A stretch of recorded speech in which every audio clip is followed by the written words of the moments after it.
Man, 1-0 in the AFC North, man, we don't take that for granted. We're appreciative. I'm appreciative of the effort of the men. I'm appreciative of their fight, their no-blink approach. Obviously, it wasn't easy tonight, but we didn't expect it to be. It's kind of a signature of AFC North ball, and particularly these two teams. Coming off the game that you did, is that an okay recipe for you? Is get a couple big plays and kind of hang on in between? We're not going to apologize for winning.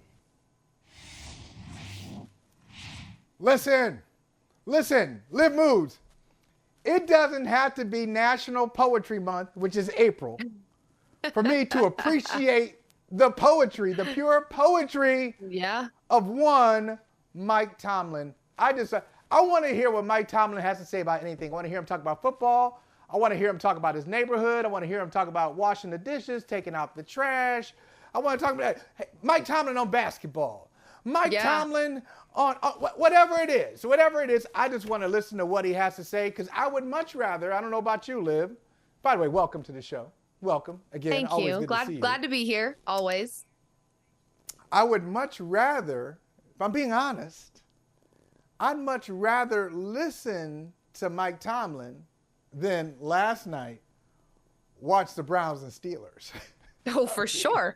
That's the only reason I tuned into the game was I was trying to figure out if Mike Tomlin was going to let his team get embarrassed in back-to-back games at home, one being a divisional matchup.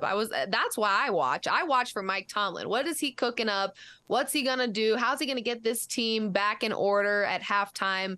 I'm a big Mike Tomlin fan. Big fan. But, you know, Liv, and I want to talk about the game in a second and how I feel like the Steelers and Browns, to a degree, may have raised the standard. You know, that's a Mike Tomlin line. The standard is the standard. I think he may have to tweak the line a little bit based on what happened in the game last night. I'll get to that in a second. But I want to say Mike Tomlin is unfailingly polite, because he said, we expect a fight with AFC North opponents, and it's just symbolic of what these teams are. No, not really. Okay. So, you know, he was being nice. He was. I grew up in Northeast Ohio. So I remember as a kid. Okay. Now, it's amazing when you have two separate streets like this. I remember as a kid in Cleveland Browns country, they would go play the Steelers in old Three Rivers Stadium. And they had, I believe, somebody fact check me, but I'm not going to slow down here. Fact check me. I'm close. I believe they had a 17-game losing streak against the Steelers. The Browns did. Ooh. Jeez. In Three River Stadium. 17 years. Like 17 straight years, they go to Three River Stadium and they would lose. They tried all kinds of things. There's really about 120 miles that separate Pittsburgh and Cleveland. So sometimes they fly to Pittsburgh. Sometimes they take a bus. They take a bus to Pittsburgh. They do all these things. One time they brought dirt from Cleveland Stadium and kind of sprinkled it on the AstroTurf at Three Rivers Stadium to change their luck, and it didn't work. 17 straight. So they finally won a game after that long streak. But now the streak is continued, Liv. This game here last night, I think it was consecutive win in the regular season, number 20. They won 20 straight regular season home games against the Cleveland Browns at the crib. I mean, that's just, I'm sorry. Like, if you're betting, crazy. Liv, are you a gambler? Because I am. And I sure did. I am, and I made some money last night because I took the Steelers. Me too. If you're gambling, you put some money on it. What else did you see in the game, though? I saw a couple things stood out to me, but I want to see what what your take was on this game last night.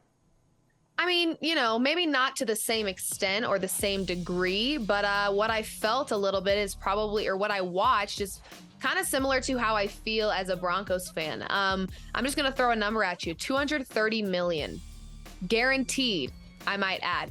$230 million guaranteed. Now that's the key here. This is guaranteed money. 5-year contract for Deshaun Watson. And what I think is going on here is The Browns paid a Deshaun Watson that's just shy, a few seasons shy of leading the league in passing yards. And that's not what we're getting from Deshaun Watson right now. It's a similar sentiment for Broncos fans everywhere. You empty the bank on a guy that you think you're getting the Seattle Seahawks version, who's got this great resume, all these accolades, can successfully win games for his team, and then he gets paid and it's a completely different version of that player. Again, week 2, whereas Russell Wilson had an entire season. But listen, we did see Deshaun Watson a little bit last season in his debut, and maybe there was a lot on his mind with everything that was going on off the field. But now week 2 is around, and I feel like we're kind of seeing the same thing that we saw last season, which is disappointing because not only did he get paid, but I think the bar is exceptionally high because, you know, this is a guy that's supposed to turn around this Browns offense, and we're not really seeing it. We're not seeing it yet.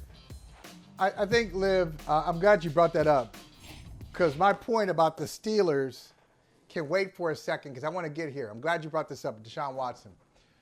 All right. There was a lot of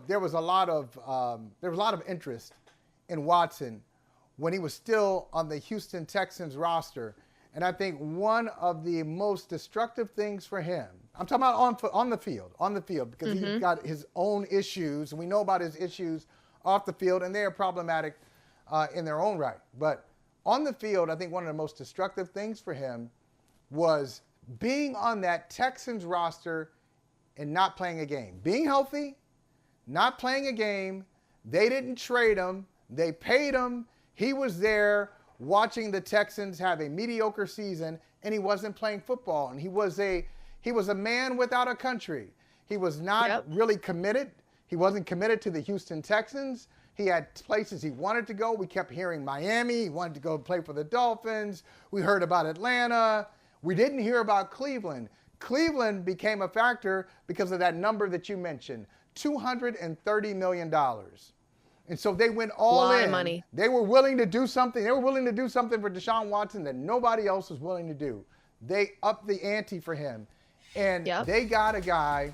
They got the memory of Deshaun Watson. I'm going to put it out there. He'll never be the quarterback. I'm going to say it. He'll never be the quarterback that he was before because you just can't do it. You can't take that time away from football in your prime and then that long away on the field, off the field. I think the combination, the collision of all these things has changed him as a quarterback. I don't recognize him. Yeah, no. Liv, no one does. He doesn't look like the Deshaun Watson that we saw. Yeah, not at all. The internal clock is off. In a game where both offenses looked miserable, he literally handed the game to the Steelers because even after the devastating Nick Chubb injury, which was very devastating. Yeah, devastating, just awful. They had the ball. They had the lead. It was going to be a defensive game. You minimize the turnovers and the mistakes. You walk away with the victory. He drops back and give Hightower credit. It was an amazing play coming off the edge. He forces the fumble. The Steelers' two best defenders involved here. Hightower comes off the edge, forces the fumble, and T.J. Watt picks it up, goes into the end zone. Game over. I mean, that's really the game. The game was over right there. But the Cleveland Browns paid $230 million for a guy who is, you tell me, rank him. Is he top 10? Is Deshaun Watson a top 10 quarterback in football? No. What is he? Middle of the pack? What am I going off of? What am I going off of? His brief debut last season, the 2 games this season, or the last time we saw him play, which was 1974, it feels like. I mean, we're sitting in a spot right now where, I also want to address the elephant in the room that has been in the room whenever we bring up Deshaun Watson. Not only were you paid $230 million guaranteed, but you were also given a chance. When a lot of people would argue you did not deserve to play football again after all of the scandal drama that went down last season. There are many people that would say it sickens them to see him on the field. It sickens them to see him in a jersey. Now, set that aside. Not only did they pay you, but they gave you a chance. They gave you an opportunity when many people didn't think you deserved one. And that is after not only scandal, but you not playing football in what feels like forever. So the bar is not just high from a money perspective, but from a principle perspective, from a moral perspective, from a we haven't watched you play a full season of healthy football in a minute perspective. So again, exceptionally high when you make that kind of money, period. But when you give it to a quarterback that is involved in scandal, has not played, and again, you're kind of just throwing a penny in a well and hoping for the best, that's a lot of money. So the bar is exceptionally high. It really is. When it happened, Liv, I was one of those people who said, yeah, he deserves a chance somewhere, I guess, but it wouldn't be me. So I play both sides of it. So I want to be the reasonable person who says, yeah, you know, people have issues, and he wouldn't be the first person, won't be the last with exceptional athletic ability to be granted second, third, fourth chances, where those who don't have that ability may not get that shot. So I feel like everybody, whether they have athletic ability or not, deserve an opportunity if they are truly contrite, if they're working on themselves. Everybody's imperfect, myself included. We're all imperfect. Of course. However, I didn't think the Cleveland Browns, I didn't want the team that was in my area. I was not a Browns fan, but I watched the Browns. They were in the community. I didn't want my community to be the one to say, bring them on. It's like that whole thing where people say, hey, yes, we need this. We need affordable housing. We need to make room for people. And then folks say, well, can we build it in your neighborhood? No, not here. But no, thank you. It. Right. Go well, ahead. again, don't make Deshaun Watson's in a position where he can make the Cleveland Browns look like Boo Boo the Fool at this point, really, because they give him a chance. They say, right, they gave him a chance. They paid him the money, and now it's like, okay, no franchise, no front office in their right mind is paying a quarterback that type of money to just win regular season games here and there. I mean, come on, that is a substantially large amount of money. You are investing in this guy, hoping that he is your future, and a successful one at that. And we're just not seeing it. Can I read you? I don't even have to read it. It was so direct, I've memorized it. So Cleveland.com columnist Terry Pluto, who is Mr. Ohio when it comes to sports writing. I mean, the guy's written about 50 books, and he's just all over Cleveland sports. The beginning of his column, here's a quote. The beginning of his column, here it is. I find it hard to watch Deshaun Watson, period. Okay, that's the beginning of the column. I find it hard to watch him. And think about that coming from a writer, not that he represents the views of everybody, but the reason he's been around for such a long time is because he has an unbelievable knack of picking up the pulse of Northeast Ohio. But the reason that's such a strong statement is the Cleveland Browns have just spit out quarterbacks on an assembly line. They are the place. If you want to find a mediocre quarterback, you want to find this is the prototype for mediocre quarterbacking. Right. Cleveland's got it. Since coming back to the area in 1999, they have just spit out mediocre quarterback after mediocre quarterback. Yeah. And Deshaun Watson was supposed to be the one who stopped that line. Okay, the curse mediocre ends here. and $230 million guaranteed do not belong in the same sentence ever. Ever. It's crazy. It's crazy. The first guaranteed contract, fully guaranteed contract at that level in NFL history. There are some punters and some kickers who have had fully guaranteed contracts. And if you go $230 million minus about $215 million, that's okay. Okay, now you're talking about punter money. Okay. Right. So we'll guarantee your 15 or your 20, but 230 is a different story. I'll tell you what else is a different story. And I want to talk about defense in this game for a second, because we're talking about Deshaun Watson. Kenny Pickett was pretty miserable too. But Kenny Pickett doesn't have he doesn't have a guaranteed contract, and the Browns offense is bad. He was the lesser of the two evils. Yeah, I think the Steelers have scored what, 2 touchdowns offensively? Yeah. They just scored 2 touchdowns this year. Their offense, like after that Pickens play, I don't think they got to the red zone. It was just that Pickens, that great Pickens play, 71 yards. So they get 2 defensive touchdowns, the Steelers do, including the game winner, which I mentioned earlier. And I think the standard for defenses has changed. And it's changed pretty quickly. This is what it is now. If you're a team, and like Denver used to be this team before Russell Wilson got there. Remember, hey, we're a quarterback. We got a good defense. Okay, we got a good defense. All right, we can do this.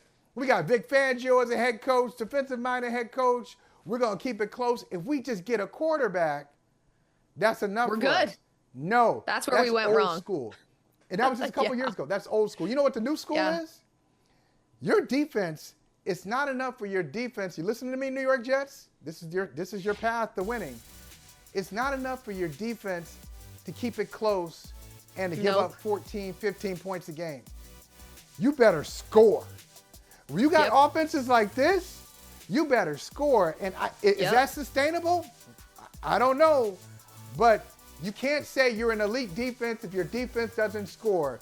Pittsburgh proved that last night. That's how they're going to hang around. That offense is not going to dramatically or suddenly become a top 10 offense. And for any team that has quarterback issues like Cleveland does, I'm going to put Pittsburgh in that category. The Jets do. And unfortunately, so do your Broncos. Any team with quarterbacking issues, you better have a scoring defense. Right. Totally. Not just setting up the offense. You better be able to score. That's the new standard, I think, in defensive football. We saw it in Dallas. We saw it in Dallas on Sunday versus the Jets. We saw it in Dallas the previous week against the Giants. You had better score, or you cannot call yourself an elite defense in the NFL. It's not enough. Hey, thank you for watching Brother from Another. If you haven't hit that subscribe button, go ahead and do that now. Don't forget, you can catch us 3 to 4 weekdays on PeacockTV.com and on Sirius XM Channel 85.